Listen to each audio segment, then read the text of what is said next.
Hello everyone, Andarki Namaskaram. Welcome to our channel Learn with Sindhu. Today I am going to explain you the grammar part of Unit 1 from 9th class English. If you are watching our video for the first time, for all the English video lessons from 6th class to 10th class, including English grammar, please do subscribe to our channel and press the bell icon. Let's see first vocabulary. Tick the correct meaning of the words underlined below. Underline చేసిన వర్డ్కి correct meaning ఏంటో రాయాలి. The house was not electrified. Underline చేసిన word electrified. The house was not electrified. ఏంటి meaning? There was no electricity in the house. The house was not away from the electricity board. The house was not lit up. So ఏంటి meaning? There was no electricity in the house. Next, the earnings were meager. Underlined word is meager. Very high, very small, nil. Nil అంటే ఇంకా అసలే లేదు అని. So answer is very small. Next, I also possessed one solitary black coat. The underlined word is solitary. Solitary means single. Unique అంటే only అది ఒక్కటి మాత్రమే special అని. ఎక్స్పెన్సివ్ అంటే ఖరీదు చాలా ఎక్కువ. So solitary means single. Next, I made another earth shaking decision. Earth shaking అంటే valuable, dangerous, important. Earth shaking decision means important decision. Next, the room was surrounded by darkness. The underlined word is surrounded. Full of, covered, encircled. The correct answer is encircled. Next, some thief had removed most of the things. Removed, damaged, destroyed, stolen. ఇక్కడ removed అంటే meaning ఏంటంటే stolen. Some thief దొంగతనం చేశాడు అని. Next, read the following sentences from the text and notice the underlined word. Suddenly there came a dull thud as if a rubber tube had fallen to the ground. So what is the word underlined here? Thud. Thud means to fall with a low dull sound. అంటే దబ్బుమని కింద పడిపోవడం. అంతే, మరి ఎక్కువ sound రాకుండా అలాగని చెప్పేసి sound లేకుండా కూడా కాదు, దబ్బుమని తక్కువ సౌండ్తో కింద పడిపోవడాన్ని థడ్ అంటారు. Here is a list of words related to sounds. Say what these words mean. Refer to a dictionary. So కింద కూడా కొన్ని లిస్ట్ ఇచ్చారు, వాటి మీనింగ్ ఏంటో మీరు డిక్షనరీలో రిఫర్ చేసి మీనింగ్ తెలుసుకోవాలి. Let's see. Bang. Bang means sudden loud sound. It's not sound actually, sudden loud noise. Bang means sudden loud noise. Next, clang. Clang means ringing sound. Next, buzz. Buzz means a continuous noise like the sound of a bee. So bees చేస్తూ ఉంటాయి కదా జ్జ్ అని, ఆ సౌండ్నే buzz అంటారు. Next, ring. The sound made by a bell. ఇలా particular సౌండ్స్కి పర్టిక్యులర్ వర్డ్స్ ఉంటాయన్నమాట. Bang, clang, buzz, ring, thud. Let's see the next one. Use the linkers given in the box to complete the story. So linkers అంటే link అంటే రెండు వర్డ్స్ని కానీ రెండు సెంటెన్సెస్ని కానీ కలుపుతూ మనం యూజ్ చేసేటటువంటి వర్డ్స్ని లింకర్ అంటారు. A linker may be used more than once. So కింద మీకు బాక్స్ చూసుకున్నట్లయితే as if, but, who, when, which, so, while ఈ లింకర్స్ ఇచ్చారు. ఇచ్చినటువంటి బ్లాంక్స్లో ఏది సూటబుల్ లింకరో మనం ఫిల్ చేయాలన్నమాట. Let's see. అంటే a linker may be used more than once. ఒకటే లింకర్ని మోర్ దాన్ వన్ బ్లాంక్లో కూడా మనం ఫిల్ చేయొచ్చు. A young doctor lived in a village. A young doctor lived in a village. The doctor told his friends an interesting story about himself and a cobra. The doctor told his friends an interesting story about himself and a cobra. It was a hot summer night. It was a hot summer night dash he opened the door. He heard a sound. Dash was well known to him. జాగ్రత్తగా గమనించండి. మనం ఎంత ఎక్కువగా ఇలాంటి English passages చదివామంటే మనకి ఎక్కడ ఏ linker సూటబుల్లో మనం ఆటోమేటిక్గా చెప్పేయచ్చు అనమాట. So here dash he opened the door. He heard a sound. Dash was well known to him. So మనం ఏ లింకర్ని యూజ్ చేయొచ్చు? when he opened the door. when he opened the door, అతను door open చేసినప్పుడు he heard a sound which was well known to him. అతనికి ఒక sound వినిపించింది, ఏదైతే తనకి అలవాటో, అంటే తను డైలీ డోర్ ఓపెన్ చేయగానే ఒక సౌండ్ వినిపిస్తూ ఉంటుంది, అది అతనికి అలవాటే అని. So when he opened the door, he heard a sound which was well known to him. He and rats shared the same room. He and rats shared the same room. There was no electricity in the house. Dash he took out a box of matches and lit a kerosene lamp. There was no electricity in the house. హౌస్లో electricity లేదు.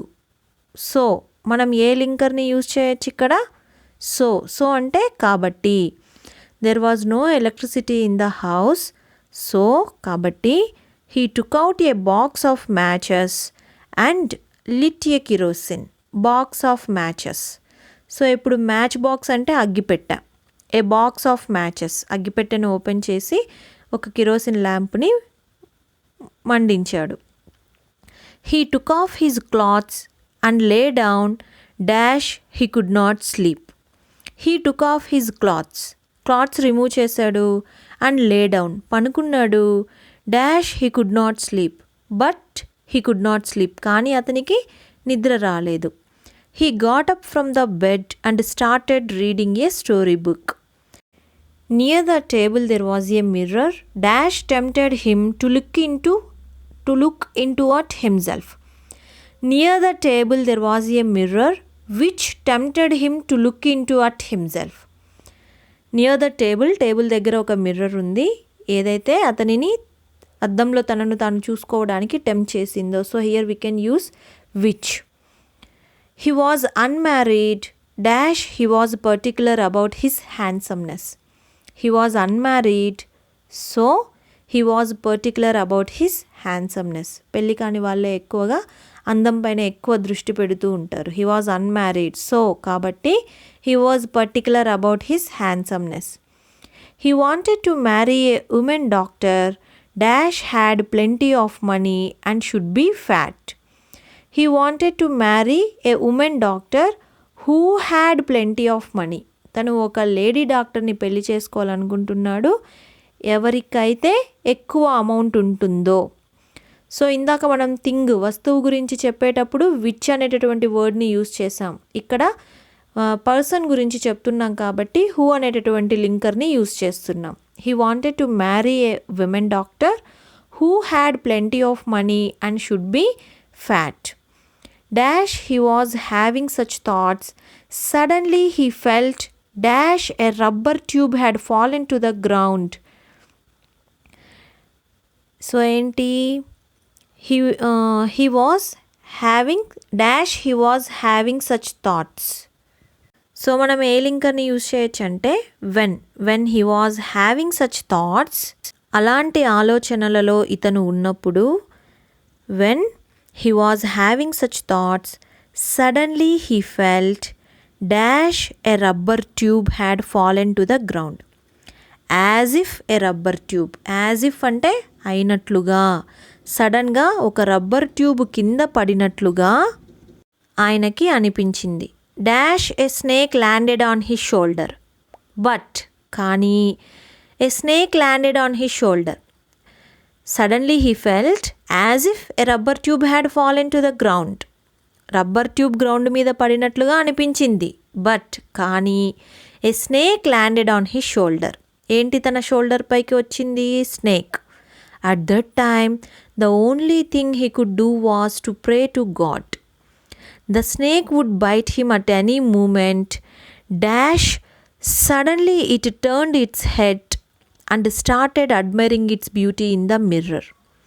The snake would bite him at any moment. Snake అతనిని ఏ మూమెంట్లోనైనా కరవాల్సిందే. But కానీ suddenly it turned its head, దాని హెడ్ని అది టర్న్ చేసుకొని started admiring its beauty in the mirror.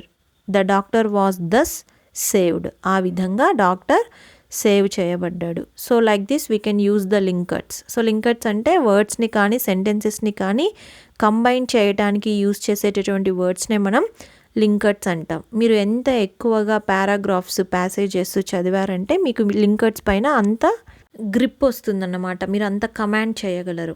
So మీకు ఏది ఇచ్చినా కానీ మీరు ఒకవేళ రాంగ్ స్టేట్మెంట్ ఇచ్చినా కూడా ఇక్కడ యూజ్ చేయాల్సిన లింకర్ ఇది కాదు అని మీరు guess చేయగలరన్నమాట.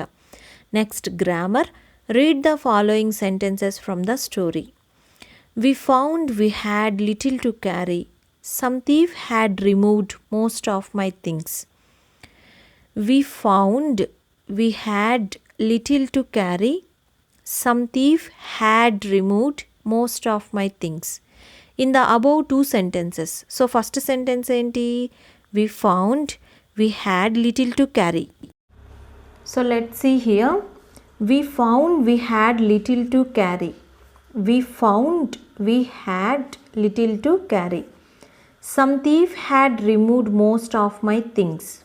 Some thief had removed most of my things. In the above two sentences, the first one is in simple past tense.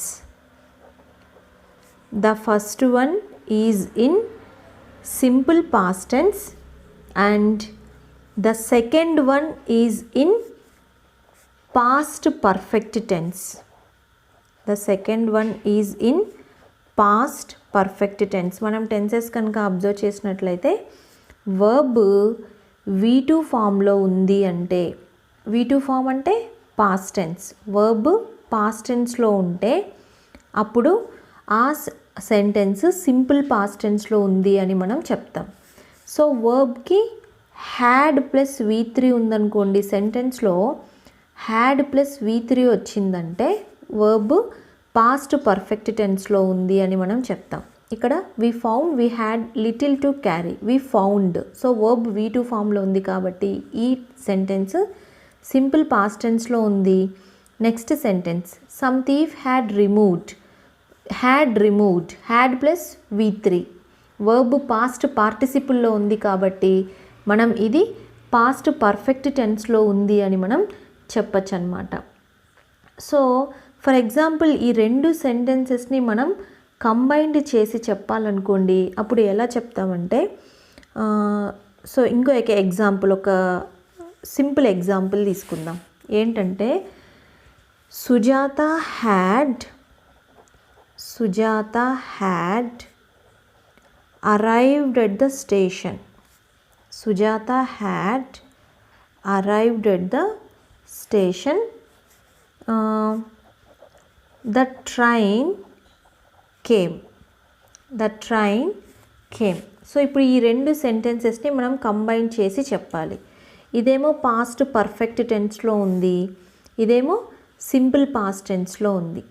So simple past టెన్స్ని మనం పాస్ట్ పర్ఫెక్ట్ టెన్స్ని కంబైన్డ్ చేసి ఎప్పుడు యూజ్ చేస్తామంటే, past tense అంటే simple past tense అన్నా past perfect tense అన్నా రెండు కూడా గతంలో జరిగిపోయిన సంఘటనల గురించి చెప్పడానికే మనం రెండింటిని యూజ్ చేస్తాం. గతంలో కూడా ఏదైతే అర్లీగా జరిగిందో, ఫర్ ఎగ్జాంపుల్ ఈ రెండిట్లో ట్రైన్ రావడానికి ముందే సుజాత స్టేషన్కి వచ్చింది. సో పాస్ట్లో కంప్లీట్ అయినటువంటి సంఘటనలలో కూడా ఏది ఫస్ట్ కంప్లీట్ అయ్యిందో దానిని మనం పాస్ట్ పర్ఫెక్ట్ టెన్స్లో రాస్తాము, ఏది తరువాత కంప్లీట్ అయ్యిందో దానిని సింపుల్ పాస్ట్ టెన్స్లో రాస్తాం. ఫర్ ఎగ్జాంపుల్ ట్రైన్ వచ్చేసరికి సుజాత స్టేషన్కి వచ్చేసింది. సో మనం ఏం రాయొచ్చు, Sujatha had arrived at the station. Sujatha had arrived at the station before the train came.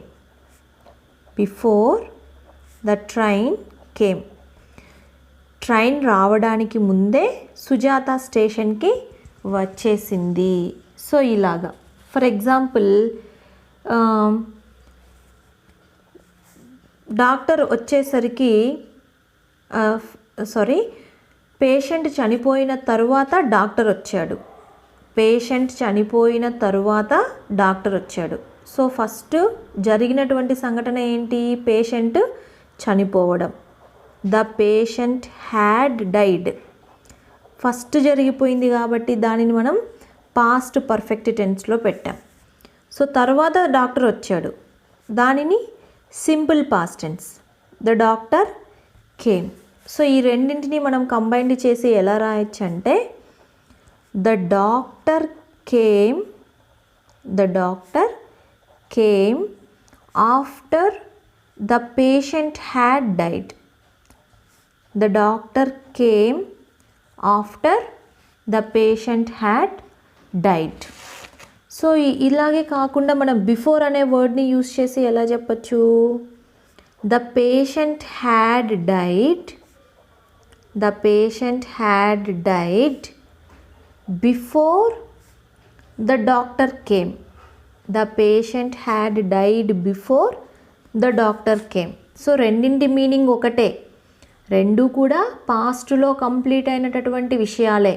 Doctor వచ్చారు, పేషెంట్ అప్పటికే చనిపోయారు. So the doctor came after the patient had died. Patient చనిపోయిన తర్వాత డాక్టర్ వచ్చాడు. The patient had died before the doctor came. Doctor రాకముందే patient చనిపోయాడు. So ఇలాగ మనం ఆఫ్టర్ అనే లింకర్ కానీ బిఫోర్ అనే లింకర్ని యూజ్ చేసి పాస్ట్లో గతంలో జరిగిపోయినటువంటి రెండు సంఘటనలని కంబైన్డ్ చేయడానికి గతంలో ఫస్ట్ జరిగిపోయినటువంటి సంఘటనని పాస్ట్ పర్ఫెక్ట్ టెన్స్లో, తర్వాత జరిగినటువంటి సంఘటనని సింపుల్ పాస్ట్ టెన్స్లో రాస్తామన్నమాట. Let's see another kind of sentence. I bought the ticket as soon as I boarded the bus. So, I bought the ticket as soon as I boarded the bus. నేను బస్లోకి ఎక్కంగానే ticket తీసుకున్నాను. Here, when two actions occur nearly simultaneously in the past. Nearly simultaneously in the past అంటే ఒకటేసారి, దాదాపు ఒకటేసారి జరిగినప్పుడు. So అతడు bus ఎక్కడం అప్పుడే జరిగింది, వెంటనే టికెట్ తీసుకోవడం కూడా జరిగిపోయింది. When two actions occur nearly simultaneously in the past, both are expressed in the simple past tense. దాదాపు ఒకటేసారే జరిగిపోతే ఆ రెండు సెంటెన్సెస్ని కూడా మనం సింపుల్ పాస్ట్ టెన్స్లోనే ఎక్స్ప్రెస్ చేస్తామన్నమాట. I bought the ticket, bought V2 form, buy bought bought. Boarded the bus, boarded. So ఇది సింపుల్ పాస్ట్ టెన్సే, ఇది కూడా సింపుల్ పాస్ట్ టెన్సే. Now combine the following pair of sentences. Combine the following pair of sentences using past perfect and simple past. వాళ్ళు మనకు ఒక exercise ఇచ్చారు. ఆ ఎక్సర్సైజ్లో ఇచ్చినటువంటి సెంటెన్సెస్ని మనం పాస్ట్ పర్ఫెక్ట్ సింపుల్ పాస్ట్ టెన్స్లో ఈ టెన్స్ని యూజ్ చేసి కంబైన్ చేయాలి. Let's see the exercise. Use after, before and when. So ఈ లింకర్స్ని యూజ్ చేసి మనం ఈ కింద ఇచ్చినటువంటి సెంటెన్సెస్ని కంబైన్ చేయాలి by using past perfect tense and simple past tense. I brushed my teeth, I took my breakfast. I brushed my teeth, I took my breakfast. Brush చేసిన తర్వాతనే కదా బ్రేక్ఫాస్ట్ తీసుకుంటారు. సో మనం ఏం రాయొచ్చు? After I had brushed my teeth. ఇది ముందు జరిగిపోయినటువంటి విషయం కాబట్టి పాస్ట్ పర్ఫెక్ట్ టెన్స్లో after I had brushed my teeth, I took my breakfast. So ఇది ఇలా రాస్తాను, ఏమనుకోద్దు. ఇది answer, one kind of answer. After I had brushed my teeth, I took my breakfast. So బిఫోర్ని యూజ్ చేసి కూడా మనం ఈ సెంటెన్సెస్ని రాయొచ్చు. ఈ సెంటెన్స్ని రాయొచ్చు ఎలాగంటే I had brushed my teeth, I had brushed my teeth before I took my breakfast. I had brushed my teeth before I took my breakfast. చూడండి, ఫస్ట్ జరిగిపోయినటువంటి విషయాన్ని హ్యాడ్ ప్లస్ V3 పాస్ట్ పర్ఫెక్ట్లో పెట్టాము. తరువాత కంప్లీట్ అయిన విషయాన్ని simple past టెన్స్లో పెట్టాం. So ఇలాగా after అనే లింకర్ని use చేసి, బిఫోర్ అనే లింకర్ని యూజ్ చేసి ఈ రెండు సెంటెన్సెస్ని మనము కంబైన్ చేసాం. Let's see the next one. She started to go to market, it rained heavily. తను మార్కెట్కి స్టార్ట్ అయ్యింది, వర్షం స్టార్ట్ అయ్యింది. సో రెండు కూడా నియర్లీ సైమల్టేనియస్గా జరిగాయి కాబట్టి మనం వెన్ అనేటటువంటి లింకర్ని యూజ్ చేస్తాం. సో ఎలా రాస్తాం? when she started to go to market, when she started to go to market, it rained heavily. when she started to go to market, it rained heavily. రెండు నియర్లీ సైమల్టేనియస్గా జరిగాయి కాబట్టి రెండు సెంటెన్సెస్ని కూడా సింపుల్ పాస్ట్ టెన్స్లోనే she started, it rained simple past టెన్స్లోనే ఉంచి కంబైన్ చేసాం. Next, he completed his homework, he went to bed. Homework complete చేసుకున్న తర్వాతే కదా పనుకోవడానికి వెళ్ళాడు. సో మనం ఏం రాయొచ్చు? He went to bed, he went to bed after he had completed his homework. He went to bed after he had completed his homework. So before ni use chesi ela rayachu? He had completed his homework, he had completed his homework before he went to bed. He had completed his homework before he went to bed. Let's see the next one. I finished my dinner, then my father came. First ఇతడు dinner finish చేసిన తరువాత వాళ్ళ నాన్నగారు వచ్చారు. So మనం ఏం రాయొచ్చు? I had finished my dinner, I had finished my dinner before my father came. Before my father came. మా నాన్నగారు రాకముందే నేను డిన్నర్ ఫినిష్ చేశాను అని. Next, I fell seriously ill, I met my family doctor. So మనం ఇది ఎలా రాయొచ్చు అంటే when I fell seriously ill, when I fell seriously ill, I met my family doctor.